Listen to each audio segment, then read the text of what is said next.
for this morning is found in 2 Timothy. 2 Timothy chapter 1 and verse 7. 2 Timothy chapter 1, verse 7. For God has not given us a spirit of fear, but of power and of love and of a sound mind. Amen. I just have to, can you spare me a minute? I just have to finish off just a little bit of the story about the children's story that I forgot to finish. Forgot totally the skin, but then I asked the children, what is it that makes each one of those bits of the armor work?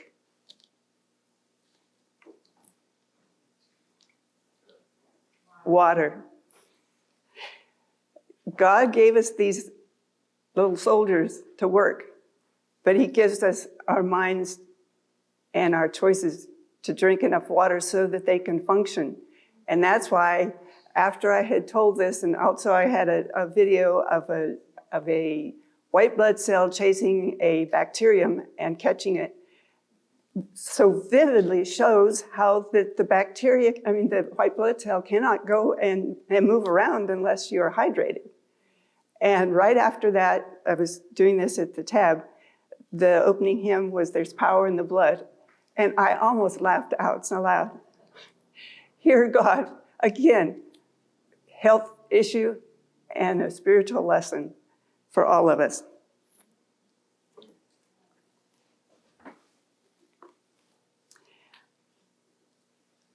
I'm here this morning really in 3 roles. One of them is I'm one of the vice presidents of the areas for the conference in Adventist Community Services and Disaster Response. By the way, the disaster response has been added only a few years ago, and it's a perfect fit, especially for me, because I did not want to sort clothes and give out food and do all that kind of stuff. That was not me. I grew up in the military, and I was used to things that, went and did. So when the church was trying to figure out, after I had started doing community emergency training with the young people, trying to figure out what they could do to include me in the church, they said, well, you take ACS, and I'm saying, but not clothing and not all that stuff, that's not me. Well, first of all, I needed to learn a lesson. When I sat in another church and a man tapped me on the shoulder and said, would you like some clothing to be able to give out to people? I said, no. He says, wait a minute, listen out for me. My wife and I have a mission down at Andrews. They go through all of their clothing they have left over. Pick out the best, wash it, fold it, size it, and we'll bring it to you that way. I said, how can I refuse that? So they did for several years when we really needed it. And I discovered that was a good way for making friends, and also it helped the people to have that money they would spend on clothes to be able to spend it on food. But the biggest thing was making friends. And I saw that again this week. We don't have our big place to hand out the clothing anymore. We're down to one little room, very, very, very small room. And we can only give out clothing ages 1 to 5. And it didn't seem to me like anybody was taking anything. But the Lord gave me a glimpse. There was this little 3-year-old who came down the hallway with his mother. And he stopped and he started yelling at me. And he started pulling his shirt. And I thought, what's the matter with him? All of a sudden he looked at me and he changed languages. And he started speaking in English. He says, my shirt, my new shirt. I got it here. And he was so excited. Another friendship made. So don't discount the small things. I'm with the conference with ACS. I've been working with Diana Brooke and now with Shirley. And Diana is coming back online to help because we have an unusual community service work there in Battle Creek. It's way too big for anything we can do, and we are going we've gotten permission from the church and the conference to open it up to the whole district to come and join us. Now, don't think you're coming under our program. If people have an idea that they would like to try out, we have a place where you can do it. If you want to take one day a week, one day a month where you come down and do something, you're welcome to do it. Or you can come and tap in on some things that we're already doing and work with us. And I'll share a little bit about what we're doing so that you have an idea. But we thought it would also draw us all together, draw our resources and sharing, and just help all of us in our district. And I don't know about you, but we're finding out that this isolation that we've had these last few years has been terrible. And in fact, we had to shut down, and I had some people who were not even Adventists were coming in and sewing masks at first. That was the only thing that was happening for a long time. But now that we've started, there's just about 3 or 4 ladies, 5 sometimes come, and they sew. But these are our Adventist members. These ladies do not feel comfortable in coming back to church yet. They're still feeling like COVID's out there and they're not comfortable. But they need to get out of their homes and fellowship. Many of them are widows. And so I've seen, and when they first came back, they looked haggard. I mean, these were women who were used to having their hair done and look nice and were on top of things. They looked like they had been through the war. And it's taken months. But there are also concerns about the end times, of fear. Am I going to be ready? What am I going to do? I haven't done so well this time. What's ahead? So I found that we have spent a lot of time sharing. And I'll read a couple of things that we found in Spirit of Prophecy that have been, maybe I ought to do one of them right now. That has been so, and I appreciated, David, your sermon this morning. We actually could go home. We wouldn't need any more. I mean, it wasn't a sermon, but it touched my heart because it's,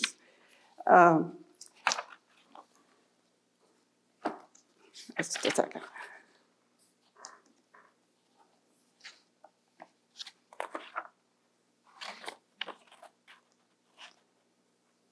Okay, I didn't add that one, so I will tell you about it. Been going through some of the morning watch book, and I don't know about you, but more has been popping out of Spirit of Prophecy lately to me that I just hadn't noticed before. It's always been there, but this one, some of the ladies were wondering how they would do in the last days. They just feel so helpless. And what I came across was a statement where she says, the angel appeared to this person and said, it's time to go. Get your family together and follow me, and I will lead you. And the angel led them out and through a woods and into another place where there was more than just his locality. But anyway, the angel took them until they came to a place where there were other people who were also there and praying together and fellowshipping, and said, here you will be safe. Now, that was tremendous load off of this lady. She said, you mean the angel is going to come and take me by the hand and show me where to go? And it was such a comfort. And we've been finding lots of places like that that have been a real encouragement. But another thing that we're finding, I said I was representing 3 places. One is the conference, one is the TAB, and this district for ACS.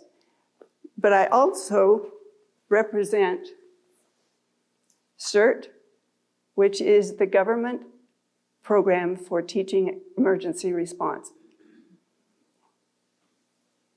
I got started in this in California when I was a nurse, a public health nurse, and they kept telling us that we we're supposed to know all this stuff to get prepared, help other people, and we didn't. We didn't have anything practical. And this program started in Los Angeles when they had the big earthquake, and the police couldn't get there, and the firemen and a lot of people helped each other.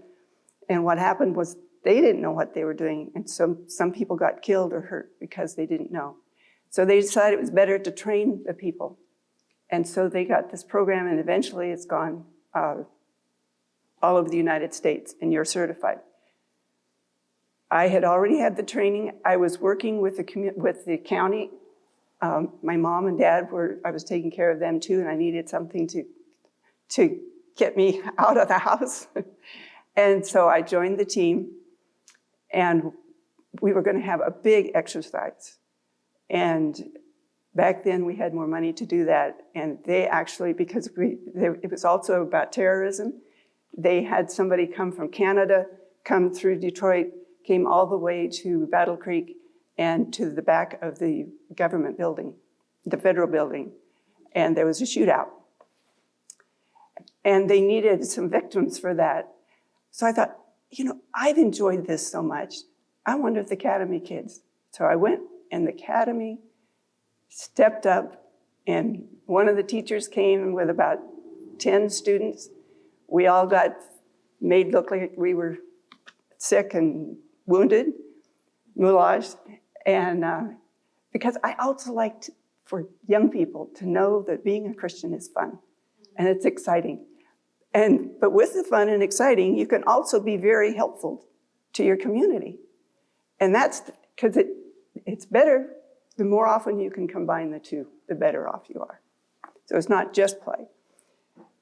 So they had us all positioned, and the firemen came, the police came, the federal troops came, and we had everything. And I was supposed to be wounded, but I was on the back steps of the federal building. And I think it was the fire escape. And I was up about 2 levels. And down in the next level down, there was a man who was supposed to be dead. Well, after a while, we got tired of waiting. And so we got to talking. And that man happened to be, he had just retired and come back to Battle Creek because his wife was from there, had been in California, in San Francisco, and he was in charge of the federal disaster response for the 7 states and Guam.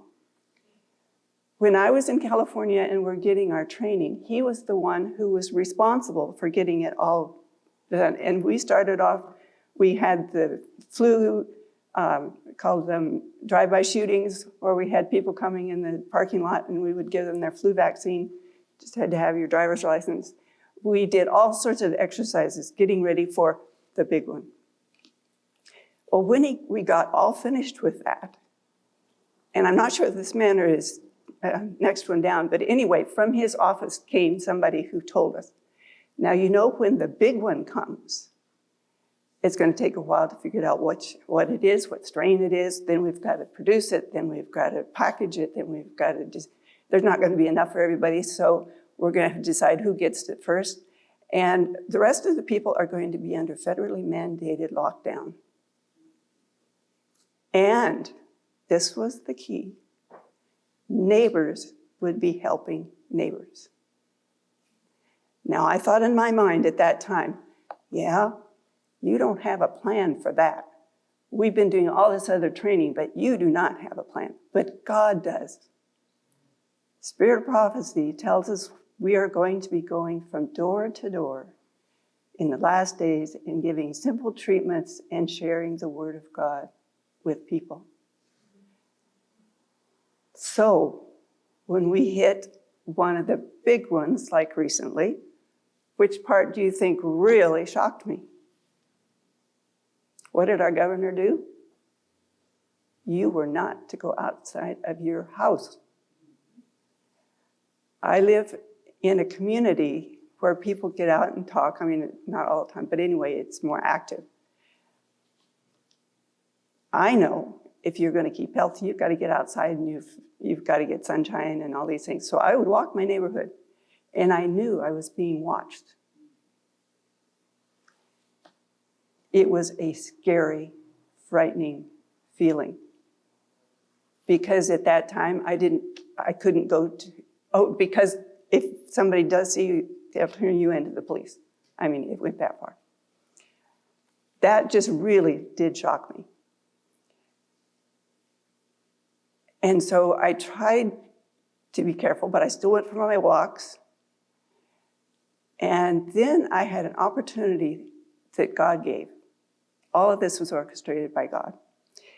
Remember when I took the kids and we went to the trainings?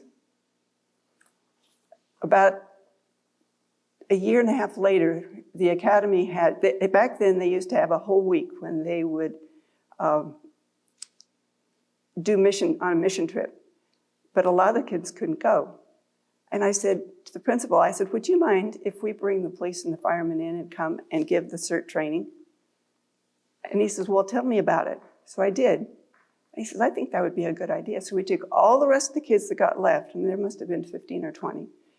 Plus we had some other adults. My husband took it because he had never taken the program before either. And we had the police come in, and they were really amazed at our young people. He said, they're so polite. They're so, kind, and they're really into learning, not just goofing around. And the other thing that happened that I really was glad for, because I'd also, again, heard this in spirit of prophecy. It's not something I just came up with. She said back in the academy days that the kids would go out and do missionary work and do simple treatments and so forth with people. And they got well known by the people in the community, so when they had the Sunday law shut down, the police already knew them, and they would say to the people, look, these kids already do such good things. Leave them alone. So that's where I got the idea. It's nothing in my bright brain. So we had a fantastic time. And this program, now we've got a similar program, not specifically for young people. Of course, this one isn't either. Where we have training too, but by training with the local police and firemen, our kids got comfortable with talking to them. Now, because part of this is for you to be safe in your home and your neighborhood, and until the police arrive. And when they arrive, you have an idea of what information they need, and you can talk in the same language so that you can not just, well, everybody's okay. No, you can give them specifics. And so they learn to be comfortable with talking to people in authority because they need to. They need to know they can stand up. Someday, for a religious principle, they won't feel so afraid. Well, I know how to talk to the police and talk intelligently and talk, And so it went both ways, and I was just thrilled. Okay, down the pike.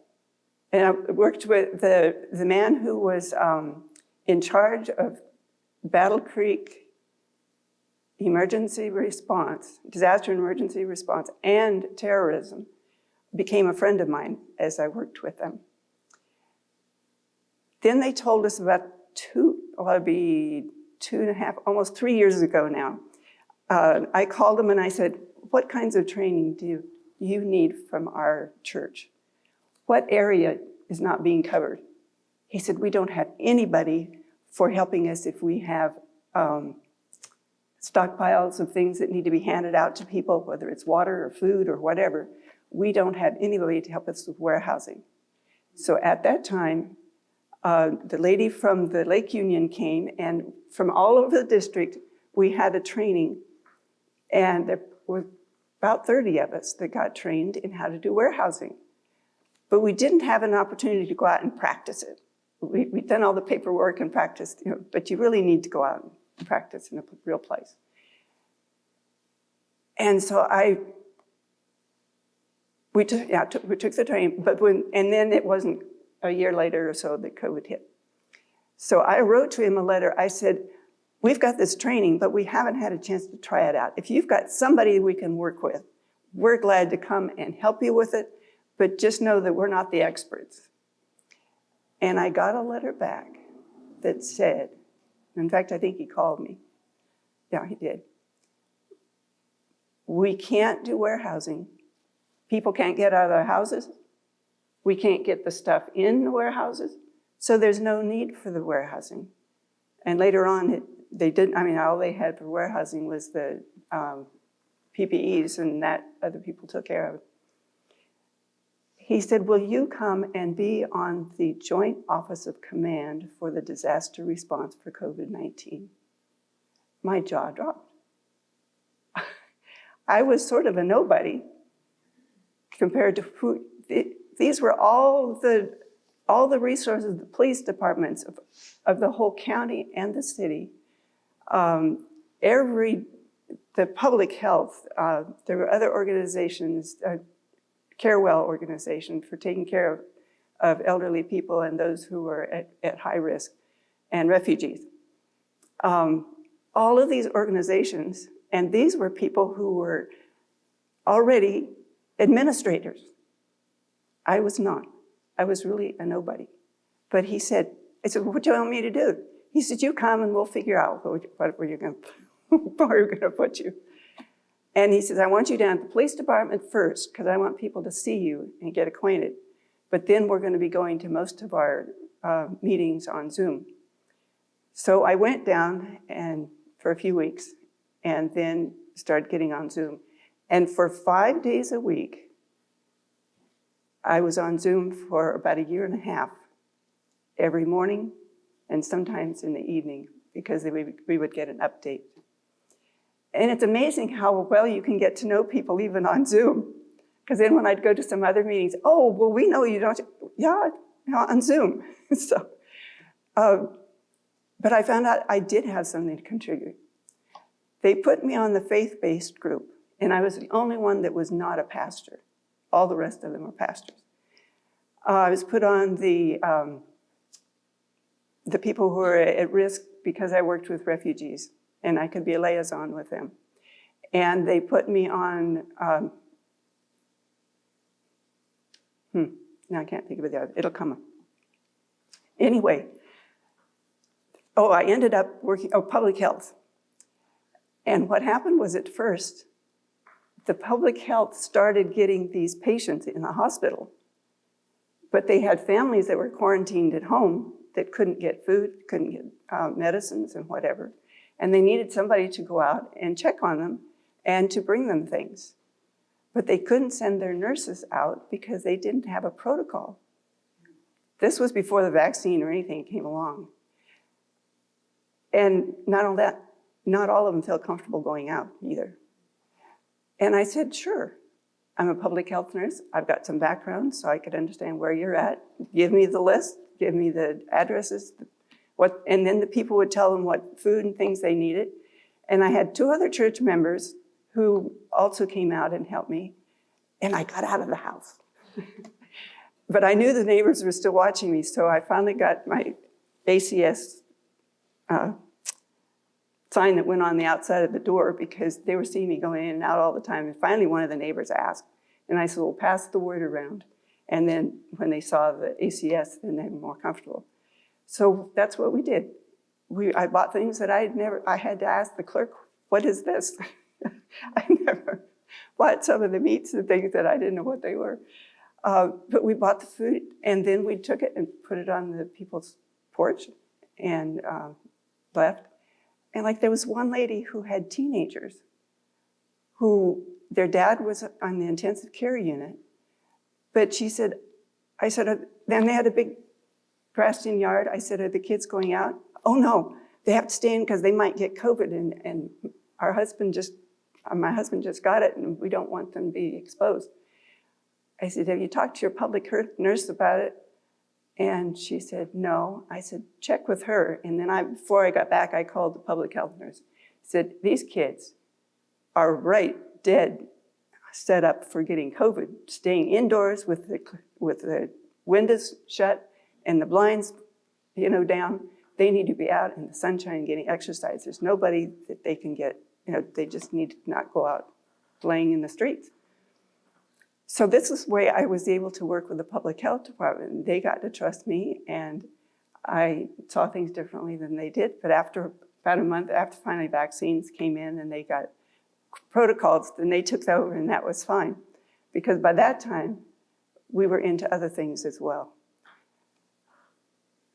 What time do you usually stop? So I'm going to have to.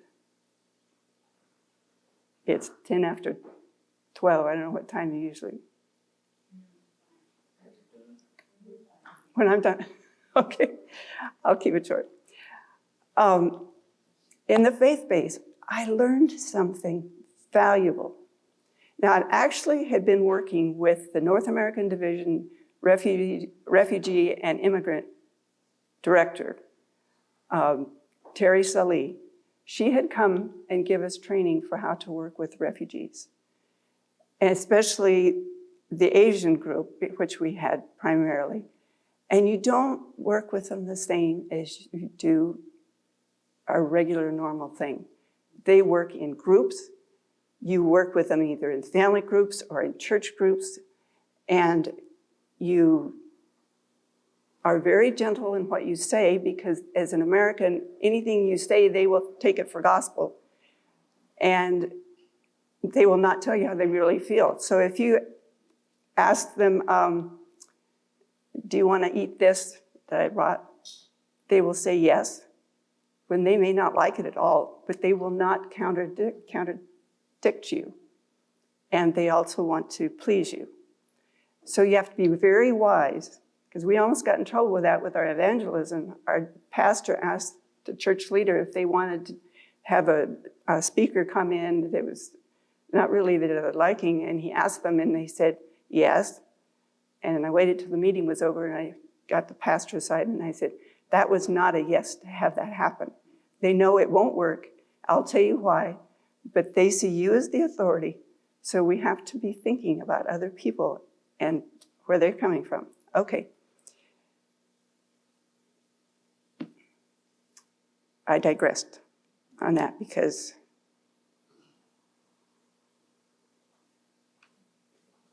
about what you said. Oh, okay.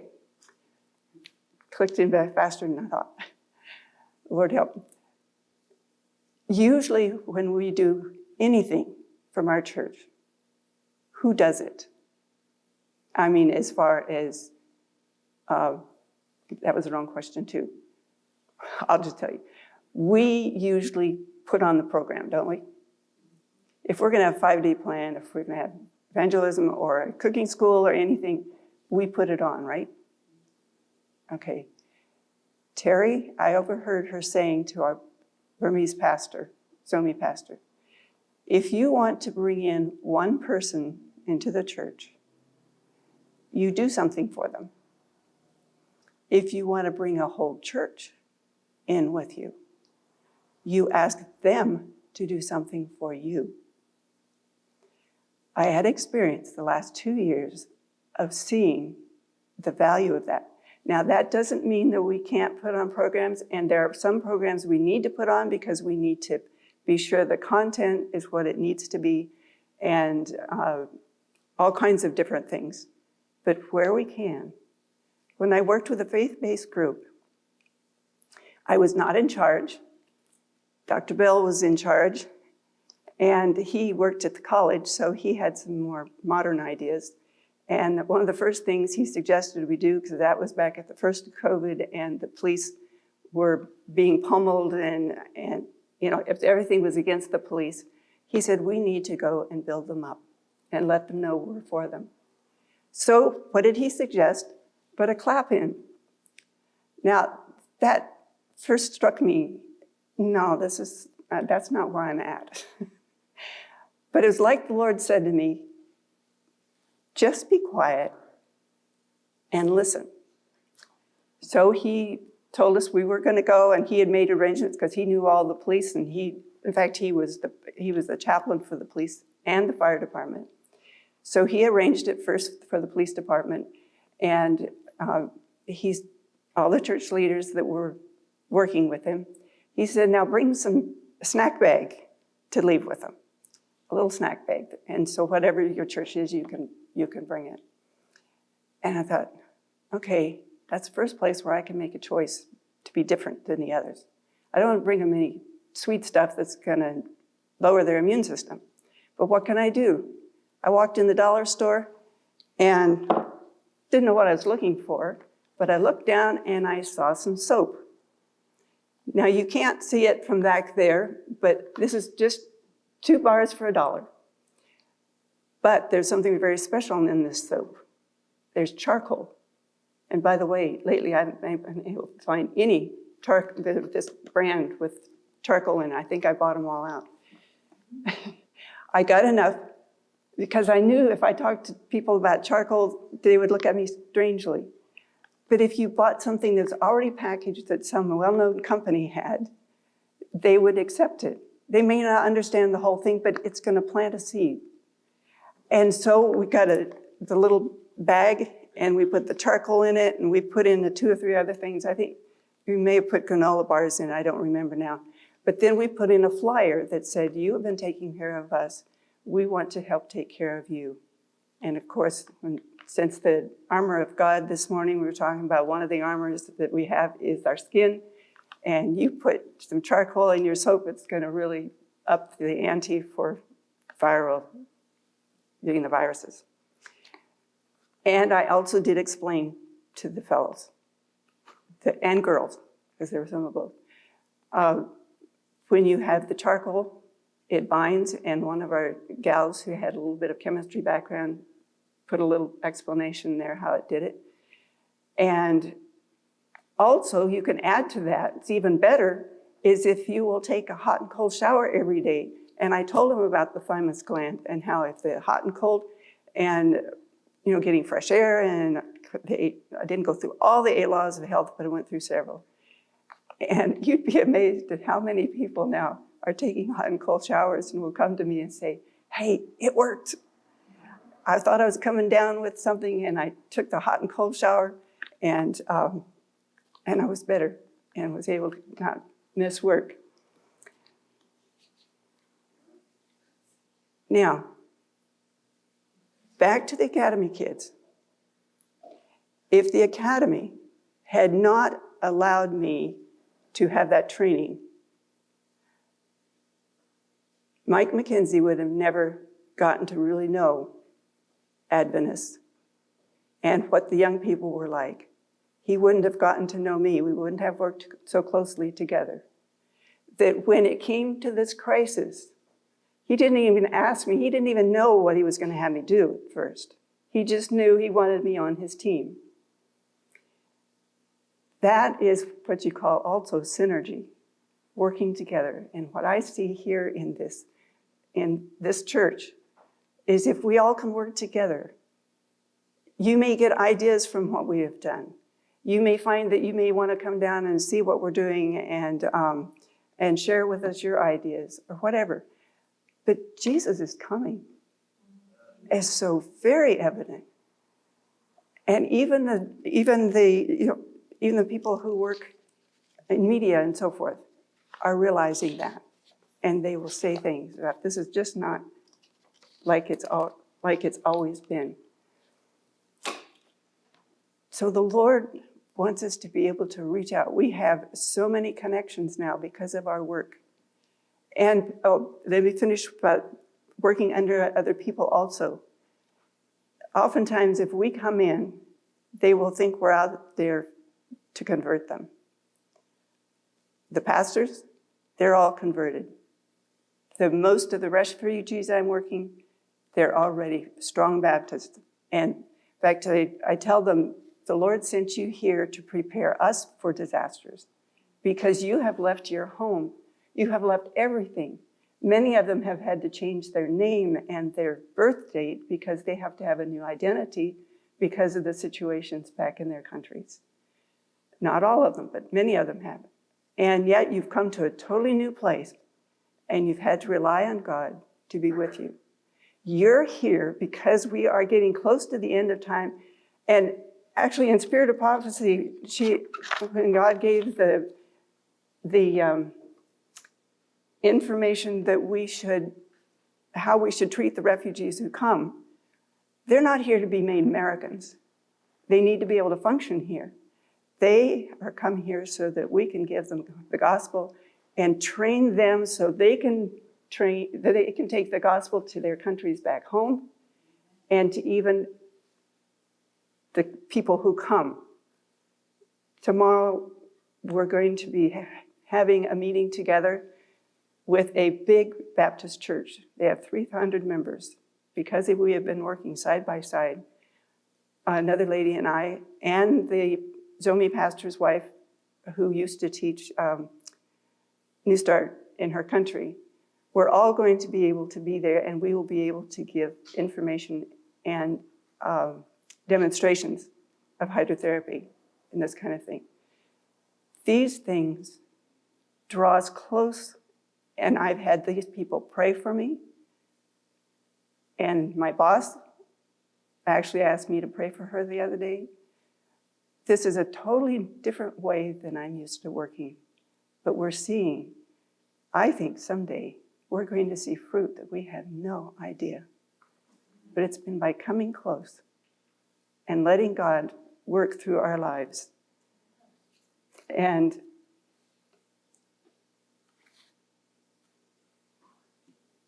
I didn't plan these. God did. But you know, God says, take me, gives us this prayer, take me, O Lord, as wholly thine. I lay my plans at thy feet. Use me today in thy service. Abide with me. This is a daily matter.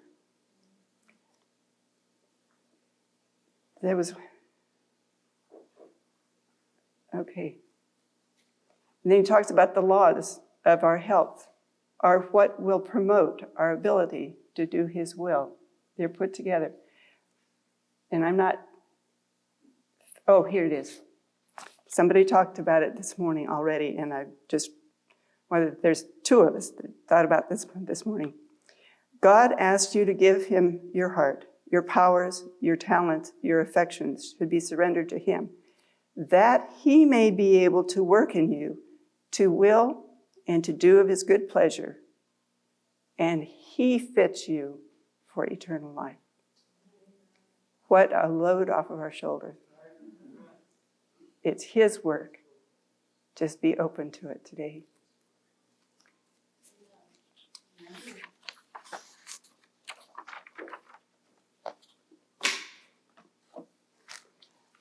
I brought a few things from the conference office that I'll share with some of your leaders afterward that can, you may not have been exposed to before, so if some of you want afterward, I'll share that with you. Oh, we see the gleams of the golden morning that will burst the tomb. Those loved ones who've long been parted will all meet that day.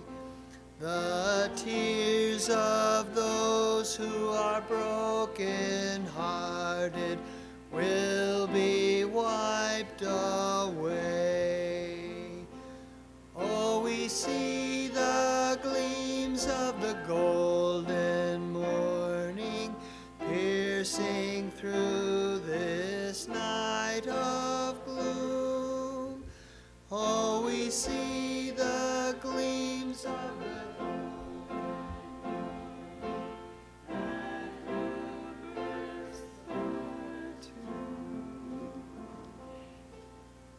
Before I pray, I just wanted to finish off the story about going to see the policeman and the fireman. Dr. Bell had a beautiful service. He told the men how much God loved them and was watching over them and gave them a lot of encouragement, and then we had prayer and we sang a song. I didn't want you to think he only had the bags of goodies. But now, we probably couldn't have gone in and done that because we were with him.